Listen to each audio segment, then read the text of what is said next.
എന്തായാലും സംഗതി അസലായി. നടേശൻ മിനിസ്റ്ററോട് കളിച്ചാൽ കളിസംഘം കല്യാണ വീട് വരെ എത്തുമെന്ന് അവൾക്ക് ഇപ്പൊ ബോധ്യമായി കാണും. അല്ലേ തങ്കപ്പ?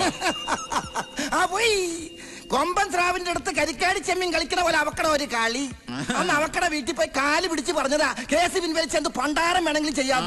അപ്പൊ നടേശൻ സാറ് വരും ഒരു മൈ തങ്കപ്പ ഞാൻ പറഞ്ഞിട്ടുണ്ട്. അതല്ല, ഒരു മൈ ഗുണാഞ്ചനാണെന്ന് കരുതിക്കാണെന്ന് പറഞ്ഞതാ. അത്രേ ഉള്ളൂ. എന്നാ പറഞ്ഞു? സാറ് വിചാരിച്ച് മറ്റതാണെന്നാ. അത് ഞാൻ നിർത്തി. അന്ന് അവക്കട മട്ടും പാവം കാണണമായിരുന്നു. ഭദ്രകാളിയല്ലേ ഭദ്രകാളി.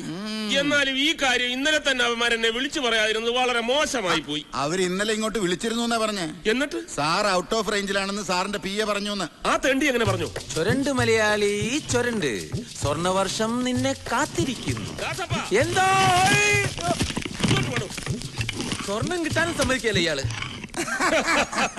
തങ്കപ്പൻ ഇരിയടോ.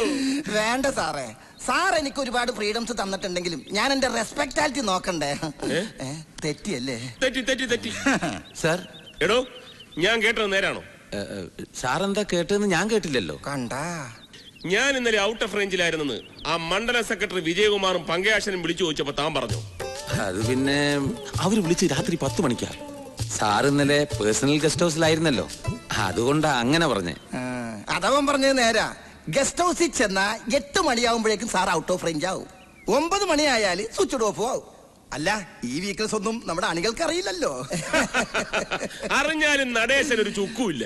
തങ്കപ്പ, എന്തോ ഈ മന്ത്രിപ്പണി എന്ന് പറയുന്നത് തന്നെ പോലെ ചുമ്മാ MLA പണിയല്ല. നാട്ടുകാരോടും കൂട്ടുകക്ഷികളോടും പ്രതിപക്ഷത്തോടും ഒക്കെ വികസനം എന്ന് പറഞ്ഞ് വായിട്ടലിച്ച് ഓരോ പദ്ധതികൾ ഉണ്ടാക്കി 10 കാശുണ്ടാക്കുമ്പോ മനുഷ്യന്റെ ഊപ്പാട് വരും. അപ്പൊ ചില വീക്ക്നെസ്സുകളൊക്കെ ആകാം. ഈ ടെൻഷന്റെ ഇടയിൽ ചില റിലാക്സേഷൻ ഒക്കെ വേണ്ടേ? ഏത് അതെ, മറ്റു മന്ത്രിമാരെ പോലെ അത്ര വലിയ കുഴപ്പമൊന്നും നടേശൻ സാറിനില്ല. വെറും സിമ്പിൾ 3 വീക്ക്നെസ്. MPL. അതെന്നത് MP അല്ലേ? ഞാൻ പുതുതായിട്ട് കേൾക്കാന്നല്ലോ. മണി, പവർ ആൻഡ് ലേഡീസ്. പച്ച മലയാളത്തിൽ പറഞ്ഞാൽ പേ. പണം, പദവി, പെണ്ണ്. മുഴുവൻ വീക്ക്നെസ്സുകളുള്ള മന്ത്രിമാരുടെ ഇടയിൽ വെറും 3 വീക്ക്നെസ് ഉള്ള ഞാൻ ആദർശിതിരുന്നല്ലോടോ. അല്ലേലും ഇച്ചിരി വീക്ക്നെസ് ഇല്ലാത്തവരായിട്ട് ആരാ ഉള്ളേ? അതുള്ളതാ. ദേവലോകം ഭരിച്ചിരുന്ന ഹൈക്കമാൻഡ് ദേവേന്ദ്രൻ വരെ എത്ര പെണ്ണുങ്ങളാണ് പീഡിപ്പിച്ചിട്ടുള്ളത്. അതെ, ദേവേന്ദ്രൻ ആയതുകൊണ്ട് അത് എഴുതി തള്ളി. ഈ പെണ്ണുങ്ങളൊക്കെ കേസ് കൊടുക്കാൻ പോയ ദേവേന്ദ്രന്റെ സ്ഥിതി എന്താകും? ഇത് ചുമ്മാ മോഹം കൊണ്ടൊന്ന് കൈമാറി കയറി പിടിച്ചെന്ന് വെച്ച് അല്ല, എനിക്ക് അറിയാൻ മേലാ ഞാൻ ചോദിക്കുക. IAS-കാരും IPS-കാരും പിടിച്ചോ മന്ത്രി പിന്നെ ബഹളം വെക്ക. ഇവിടെ മോണിക്ക വിസ്കിയ. തെറ്റിയല്ലേ? തെറ്റി. മോണിക്ക 11. നടേശൻ സാറ് വേണ്ടാന്ന് പറഞ്ഞിട്ടല്ലയോ? ഇല്ലേൽ അവളുടെ പില്ലറടിച്ചതൊക്കെ ഫൗണ്ടേഷൻ ഞാൻ ഇളക്കത്തില്ലായിരുന്നോ? അതൊന്നും വേണ്ട പാപ്പച്ച. അല്ലാതെ തന്നെ ഞാൻ അവളെ എന്റെ കാൽച്ചുവട്ടിൽ കൊണ്ടുപോയി. മിനിസ്റ്റർ നടേശൻ ഒന്ന് ആഗ്രഹിച്ചാൽ അത് നേടിയേ അടങ്ങും. സർ,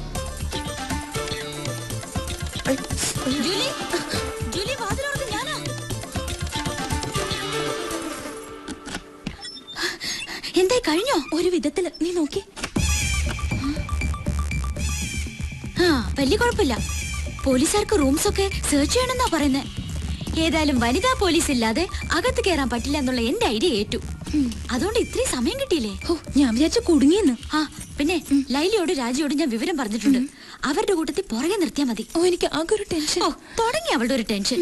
ധൈര്യമായിട്ട് കൊണ്ടുപോടി, ഞാൻ പോണു. സിറ്റി പോലീസ് കമ്മീഷൻ ഇടിയങ്കർത്ത സാർ ഇപ്പൊ എത്തും. നിങ്ങളുടെ വകുപ്പും ന്യായമൊക്കെ അദ്ദേഹത്തോട് പറഞ്ഞാൽ മതി. എന്റെ അമ്മോ, ഇടിയങ്കർത്ത സാറ് വേണം. എനിക്ക് വേണം. ഏത് കർത്തവ്യം വരണെന്ന് ഞാനും നോക്കട്ടെ.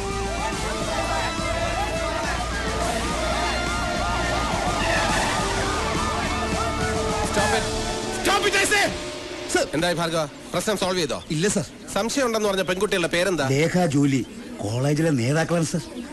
ഈ വരുന്ന സാർ ലേഖ. സാറാണോ commissioner? No, I am CI Vigneshwar. സകല വിഘ്നങ്ങളും മാറ്റാൻ വേണ്ടി നാളികേരം മുടച്ച് കുമ്പിട്ട് തൊഴുന്ന വിഘ്നേശ്വര ഭഗവാനെ കുറിച്ച് കേട്ടിട്ടില്ലേ? ഓ, അപ്പൊ ഗണപതിയാണല്ലേ? സൈലൻസ്. ഈ CI വിഘ്നേശ്വർ ഇറങ്ങി സകല വിഘ്നങ്ങളും മാറ്റിയ ശേഷം മാത്രമേ കർത്താ സാർ ഇറങ്ങൂ. കർത്താ സാർ ഇറങ്ങി കഴിഞ്ഞാൽ പിന്നെ കർമ്മം ക്രിയ, വെറും ക്രിയയല്ല, കൈക്രിയ. ദാറ്റ് ഈസ് ഇഡിയൻ കർത്താ സാർ. Ready sir? ഞാൻ എന്ത് കർത്താന്ന് താൻ പറഞ്ഞു? ഇഡിയൻ കർത്ത. ഒരു വെയിറ്റ് ഇരിക്കട്ടെ എന്ന് കരുതി സാർ. അനാവശ്യമായ വിശേഷണങ്ങൾ ചേർത്ത ആളുകളെ പരിചയപ്പെടുത്തിയാൽ നേരിൽ കാണുമ്പോൾ ജനങ്ങളുടെ ഇംപ്രഷൻ പോകും. അതല്ലെങ്കിലും പോകും സാർ. അത് ഞാൻ എന്റെ കോട്ട് കൊണ്ട് കവർ ചെയ്യും. താനെന്ത് ചെയ്യും? ഇവിടുത്തെ സിറ്റുവേഷൻ എങ്ങനെ? വളരെ ഓക്കെയാണ് സാർ. സാറിന് ഇരിക്കാനുള്ള അന്തരീക്ഷം ഞാൻ ഒരുക്കിയിട്ടുണ്ട്. People lacking intelligence show their muscle power. എല്ലാരും കേട്ടല്ലോ? അതിന്റെ മീനിങ് പിന്നീട് എനിക്ക് പറഞ്ഞു തരണേ sir. Okay, come on. Coming sir. പണ്ട് ഞാനൊരു ജർമ്മൻ ഷെപ്പേർഡ് പട്ടിയെ വളർത്തിയിരുന്നു. മെരുങ്ങാൻ സമയമായിട്ട് മെരുങ്ങാതെ അതൊരു ദിവസം എന്റെ നേരെ കുരച്ചു ചാടി. ഞാനൊരു പിസ്റ്റൾ എടുത്ത് ഡിഷിം ഡിഷിം ഡിഷിം. മെരുക്കാൻ ശ്രമിച്ചിട്ടും മെരുങ്ങാത്തവർക്ക് എന്റെ ഈ ജീവിതകഥ ഒരു പാഠമായിരിക്കട്ടെ. സാർ ഇവിടെയെങ്കിലും വേറൊരു കഥ പറയുമെന്ന് വിചാരിച്ചു. Procedure code demands women police participation. Durga 98 kilo തൂക്കവും 8.5 കുതിരശക്തിയുമുള്ള ഞങ്ങളുടെ സർക്കിളിലെ ഏക വനിതാ കോൺസ്റ്റബിൾ. നിങ്ങളുടെ ഹോസ്റ്റലിലേക്ക് ഈ വസ്തു മതിയാവോ? പ്ലീസ് മാറിക്ക്. Good morning commissioner. ഞാൻ ഫാദർ കച്ചറത്തറ. എത്രത്തറയല്ല, കച്ചറത്തറ മൈ ഫാമിലി നെയിം. പിന്നെ ഇവരിവിടുത്തെ മേട്രനാണ് മേരി പയസ്. വളരെ സ്ട്രേഞ്ച് നെയിം ഇല്ലേ സർ? Mary piles. പയൽസ് അല്ല, പയസ് ഹസ്ബൻഡ് ആണ്. ആയിക്കോട്ടെ മിസ്സസ് മേരി പയസ്. അതായത് നമുക്ക് ഈ ഹോസ്റ്റൽ ഒന്ന് സെർച്ച് ചെയ്യണം. ആരാണ് ലേഖയും ജൂലിയും? ഞാനാ സാർ ലേഖ. ജൂലി എവിടെ? ഞാനാണ് സാർ ജൂലി. ലേഖയും ജൂലിയും എന്റെ കൂടെ വരണം. നിങ്ങളുടെ മുറി ഒന്ന് കാണണം. Okay sir. വിഘ്നേശ്വർ, എല്ലാ റൂംസും വിശദമായി സെർച്ച് ചെയ്യണം. ഓക്കെ, വരൂ. പോലീസ് ഫോഴ്സ് ഇവിടെ തന്നെ നിന്നാ മതി. ഈ പെൺകുട്ടികളെ പുറത്തേക്കോ അകത്തേക്കോ വിടരുത്. Matron, you come with me. രണ്ടാളുടെ മുഖത്തൊരു കള്ളലക്ഷണം ഉണ്ടല്ലോ. അങ്ങനെയൊന്നുമില്ല സർ. ഇങ്ങനൊരു അനുഭവം ഇത് ആദ്യമായിട്ടാ, അതുകൊണ്ടാ. സത്യത്തിൽ പേടിച്ചു പോയി സർ. ഓഹോ, എന്നെ കണ്ടിട്ടാണെങ്കിൽ ഒട്ടും പേടിക്കണ്ട. സ്നേഹിക്കാൻ കൂടി അറിയാവുന്ന ഒരു പോലീസ് ഓഫീസറാണ് ഞാൻ. A heart full of love. നിങ്ങളിൽ ആരുടെ ലവറാണ് രമേശ്? പേടിക്കണ്ട. ലവ് എന്ന് പറയുന്നത് മനസ്സിന്റെ ഒരു പ്ലസന്റ് ഫീലാണ്. അതിന് പ്രായഭേദമില്ല. I like it. രമേശ് ഞങ്ങളുടെ ലവർ ഒന്നും അല്ല sir. Is a best friend. അത്രേ ഉള്ളൂ sir. Your boyfriend? Yes sir. എന്നെ നിങ്ങൾക്ക് അങ്ങനെ ഒരു ഫ്രണ്ടായി കണക്കാക്കാം. ഞാൻ ഇപ്പോഴും ഒരു യങ് മനസ്സുള്ള സ്റ്റുഡന്റിനെ പോലെയാ. Still I am a bachelor boy, you know. ഈ രമേശിന് ആരൊക്കെയുണ്ട്? അമ്മ മാത്രമേ ഉള്ളൂ തോന്നുന്നു. നന്ദിനി പ്രസാദ് അല്ലേ? അതെ സർ. അവരെ അറിയോ? അറിയാം സർ. Other relatives? അറിയില്ല സർ. ഇതിലാണ് സർ. ഓ, താങ്ക് യു. ഈ ഹോസ്റ്റലിന്റെ ചരിത്രത്തിൽ ആദ്യമായിട്ടാണ് ഇങ്ങനെ പോലീസുകാർ കയറി ഇറങ്ങുന്നത്. പോലീസുകാർ കയറി ഇറങ്ങുന്നത് ഒരു ഹോസ്റ്റലിന്റെ ഐശ്വര്യമാണ് മിസ്സസ് മേരി പൈൽ. എല്ലായിടവും നല്ലതുപോലെ അരിച്ചു പറക്കിക്കോണം. ഒരാളെ ഒന്നുമല്ല, 5-8 ആളുകളെ ഒളിപ്പിച്ച് താമസിപ്പിക്കാൻ വലിയ പ്രയാസമൊന്നുമില്ല അല്ലേ? നോ സർ, മേരി മാഡം ഭയങ്കര സ്ട്രിക്റ്റാ. അല്ലെങ്കിൽ ഒളിപ്പിച്ചേനെ അല്ലേ? സർ, ഇതാണ് റൂം. ഓഹോ, എന്താ സർ? ഇവിടെ ഒരു പുരുഷഗന്ധം. ഇവിടെ തീർച്ചയായും ഒരു പുരുഷന്റെ ഗന്ധമുണ്ട്. അത് സാറ് പുരുഷനാണല്ലോ. അല്ലല്ല. അയ്യോ അല്ലേ സർ? അതല്ല, ഞാൻ മറ്റൊരു പുരുഷന്റെ ഗന്ധം എന്നാണ് ഉദ്ദേശിച്ചത്. സാറിന് തോന്നുന്നതായിരിക്കും. തോന്നുകൊണ്ടാണല്ലോ ചോദിക്കുന്നത്. ഇല്ല സർ, സാറല്ലാതെ മറ്റൊരു പുരുഷൻ ഇവിടെ വന്നിട്ടേ ഇല്ല. ഞങ്ങളുടെ കസിൻസ് വന്നാൽ പോലും താഴത്തെ ഗസ്റ്റ് റൂം വിട്ട് മുകളിലേക്ക് വരാൻ മേരിമേടെ സമ്മതിക്കില്ല സർ. ഈ റൂം വളരെ സ്പേഷ്യസ് ആണല്ലോ. ഹോസ്റ്റലിലെ എല്ലാ റൂംസും ഇതുപോലെയാണോ? അല്ല സർ, ഇത് മുത്തച്ഛനും മാനേജ്മെന്റുമായിട്ടുള്ള ധാരണയില് സ്പെഷ്യൽ ആയിട്ട് കിട്ടിയതാ. ആരുടെ മുത്തച്ഛൻ? ലേഖ ലീഡർ കെയറിന്റെ പേരക്കുട്ടിയാണ് സർ. പിന്നെ ഇവളുടെ ഡാഡിയുടെ ഡൊണേഷന്റെ ഒരു പുഷിങ്ങും കൂടി ഉണ്ട് സർ. ഓ, രണ്ടാളും ഇവിടുത്തെ വലിയ വിഐപീസ് ആണല്ലേ? അങ്ങനെയൊന്നുമില്ല. ഇന്ന് ഗോൾഡൻ ജൂബിലി ഡേ ആയതുകൊണ്ട് മേക്കപ്പിന് മറ്റേ എടുത്ത് വെച്ചതാ സർ. ചെറുതായിട്ട് മീശ ഉള്ള ചിലര് ഹോസ്റ്റലിലുണ്ട് സർ. അവർക്ക് ഡാൻസിനും മറ്റും മേക്കപ്പ് ചെയ്യാനായിട്ട്. ജൂലി നന്നായിട്ട് മേക്കപ്പ് ചെയ്യുമല്ലേ? നന്നായിട്ടൊന്നുമില്ല സർ. മൂക്കില്ല രാജ്യത്ത് മുറിമുക്കൻ രാജാവെന്ന് പറഞ്ഞ പോലെ ആർട്സ് ക്ലബ് സെക്രട്ടറി അല്ലേ, അതുകൊണ്ട്. നാർക്കോട്ടിക് സെല്ലിൽ 3 കൊല്ലം പയറ്റിത്തെളിഞ്ഞ് എന്നോട് കള്ളം പറയണ്ട. ട്രിവാൻഡ്രം എയർപോർട്ടിൽ 5 കോടിയുടെ ബ്രൗൺ ഷുഗറുമായി എത്തിയ മുഹമ്മദ് അൻസാരിയെ വെറും സ്മെല്ല് കൊണ്ട് കണ്ടുപിടിച്ച് കസ്റ്റഡിയിലെടുത്തവനാ ഞാൻ ഉണ്ടെങ്കിൽ പിന്നെ പോലീസ് നായയുടെ ആവശ്യമില്ലെന്ന ഡിപ്പാർട്ട്മെന്റിലെ മുഴുവൻ പേരും പറയുന്നത്. I have my own style of investigation, you know. I am too intelligent. ഇനി പറയൂ, രമേശിനെ എവിടെയാണ് ഒളിപ്പിച്ചിരിക്കുന്നത്? ഞങ്ങൾ പറഞ്ഞല്ലോ സർ. പറഞ്ഞില്ലല്ലോ. രമേശിനെ ഞങ്ങൾ എന്തിനാ സർ ഒളിപ്പിക്കുന്നത്? ഗസ്, ഇതാരെഴുതിയതാ? ഇവളുടെ പണിയാ. മനസ്സിൽ എന്തെങ്കിലും തോന്നിയാ എവിടെയാന്നൊന്നും നോക്കില്ല, കുത്തി വരയ്ക്കും. അതാ സ്വഭാവം. Yes, guess. നിങ്ങൾ എന്തിനു രമേശിനെ വിളിപ്പിക്കണം? സ്റ്റെഫി ഗ്രാഫ്, സാനിയ മിർസ നിങ്ങളുടെ ഫേവറേറ്റ്സ് ആണോ? അതെ സർ. ക്രിക്കറ്റ് കളിയൊക്കെ ഇഷ്ടമാണോ? അതെ. രമേശ് നല്ല ക്രിക്കറ്റ് പ്ലെയർ ആണല്ലേ? അതെ സർ. നിങ്ങൾക്ക് അവരോട് ആരാധനയാണല്ലേ? ഇല്ല സർ. Shut up. ആരാധന മൂത്തൊരു ക്രിമിനലിനെ ഒളിപ്പിച്ചാലുള്ള അവസ്ഥ അറിയാലോ.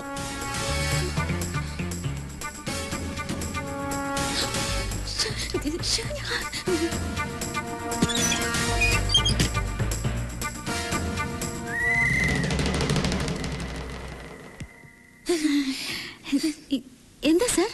കോബ്ര. കണ്ട പങ്കായത്തിന് അടിച്ച പോലത്തെ പാട് കണ്ട. ചുടുകാരക്കിഴി ബെസ്റ്റാ. ഈ ഒരു പാടേ ഉള്ളൂ. എന്താ പോരെ? അല്ല, അവന്റെ അടിയുടെ ഒരു ഊക്കനുസരിച്ച് ഒരു 5-6 എണ്ണെങ്കിലും കാണേണ്ടതാ. കണ്ടാ അത്രയും കാണാത്തതിൽ നിനക്ക് വലിയ വിഷമല്ലയോ? അല്ല സർ, ഒരെണ്ണമെങ്കിലും കണ്ടല്ലോ എന്നുള്ള സന്തോഷമേ ഉള്ളൂ. അല്ല, ഞാൻ ഉദ്ദേശിച്ചത് ഒരെണ്ണം അല്ലേ ഉള്ളൂ എന്നാ. പോയി നീ അങ്ങനെ അധികം ഉദ്ദേശിക്കല്ലേ. ഡിസ്റ്റർബൻസ് ഉണ്ടാക്കാതെ പോ. തല്ല് കിട്ടിയതല്ലേ. മിനിസ്റ്റർ അല്പം റിസ്ക് എടുക്കട്ടെ. റിസ്ക് അല്ല പിന്നെ തെറ്റിച്ചേ പറയൂ. ആ യൂത്ത് വിങ്ങിന്റെ വിജയനും പങ്കജാക്ഷനും വന്ന് കാണാൻ നിൽക്കുന്നു. എന്തോന്ന് അടിയുടെ പാടോ? അല്ല സാറിനെ ഒരു ഊത്തിനെ ഇങ്ങോട്ട് കയറ്റി വിടണ്ട. ഓ, IG പോയോടോ? ഇല്ല, TV ന്യൂസ് കണ്ടോണ്ടിരിക്കുക. ഇപ്പൊ കുറച്ചുകൂടി സ്ലോ മോഷനിലാ കാണിച്ചോണ്ടിരിക്കുന്നത്. അടി കൊണ്ട് സാറിങ്ങനെ പറന്നു വീഴുന്ന. ആ കുന്ത്രാണ്ടോ അടിച്ച് പൊട്ടിക്കണോ? മനുഷ്യനെ നാണം കെടുത്താൻ വേണ്ടി ഓരോരുത്തന്മാര് കച്ച കെട്ടി ഇറങ്ങിയിരിക്കുക. തെണ്ടികള്, പാട്ടികള്. താൻ പൊട്ടിക്കണ്ട, ചെന്ന് ഓഫ് ചെയ്യ്. ചെല്ല്. അവന്മാർക്ക് ചാകരയല്ലേ കിട്ടിയേക്കണത്. ചാകര. അതാരാ? ഹലോ, അതേടാ ഞാൻ തന്നെ. നീ എന്നാ ഈ പറയുന്നത്? മന്ത്രിയാവുമ്പോ അങ്ങനെ ചെളിവാരി അറിയാൻ പലരും കാണും. അസൂയ അല്ലാണ്ടെന്താ? നിന്റെ ചേട്ടനെ കുറിച്ച് നിനക്കറിയാമേലേ? തികഞ്ഞ ഒരു ഗാന്ധിയനായ നടേശൻ അങ്ങനെ ചെയ്യുമെന്ന് നീ കരുതുന്നുണ്ടോ? എന്താ പറഞ്ഞു TV കണ്ടെന്നോ? ചുമ്മാ ക്യാമറ ട്രിക്ക്. ശരി. ഓ, ഈ TV കാരന്മാരെ കൊണ്ട് തോറ്റ്. ലണ്ടനിൽ നിന്ന് ദിനേശനാ. എനിക്ക് മനസ്സിലായി. ലണ്ടനിൽ ഡ്യൂപ്ലിക്കേറ്റ് പോയ ദിനേശനല്ലേ? തെറ്റിയല്ലേ? തെറ്റി. ഒരു വാക്ക് നേരെ പറയാൻ അറിഞ്ഞൂടാ. പ്രധാനമന്ത്രിയാവാനാ മോഹം. ഡ്യൂപ്ലിക്കേഷൻ അല്ലടോ, ഡെപ്യൂട്ടേഷൻ. ഉദ്ദേശിച്ചത് അത് തന്നെയാണ്. പക്ഷെ സ്പെല്ലിംഗും തെറ്റിപ്പോയി.